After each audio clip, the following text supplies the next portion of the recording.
নমস্কাৰ মই মিঠু তালুকদাৰ আশা কৰো আপোনালোক সকলো ভালে আছে মই বহুত দিনৰ পৰা হিলিং জগতখনত জড়িত হৈ আছো আৰু মই বহুত বেলেগ বেলেগ হিলিং সেশন দিও মই এগৰাকী পাষ্ট লাইফ ৰিগ্ৰেশ্যন এক্সপাৰ্ট হয় আৰু সেইবাবে আজি ভিডিওটো বনালো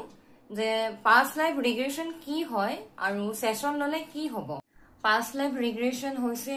হিপনোথেৰাপি আপোনালোকৰ প্ৰেজেন্ট লাইফত যি প্ৰবলেম চলি আছে এই প্ৰবলেমটোৰ ৰুট অফ কজৰলৈকে লৈ যোৱা হয় আৰু তাতে কোড কাটিং কৰি কেনে হিলিং কৰোৱা হয় কোড কাটিং মানে হল হেতু লাইফৰ লগত প্ৰেজেন্ট লাইফত যি কানেকশন আছিল হেখিনি মানে কাটি দিয়া হয় যেনে এটু লাইফত বহুতৰ পানিক লৈ কেনে ভয় আছে তাৰ মানে পাষ্টৰ কোনোবাটা লাইফত তেওঁলোকৰ লগত কিবা এটা ইনসিডেন্ট হৈছিল পানিক লৈ কেনে তেনেকুৱা হয়তো সবৰে বেলেগ বেলেগ সিচুৱেচন আছে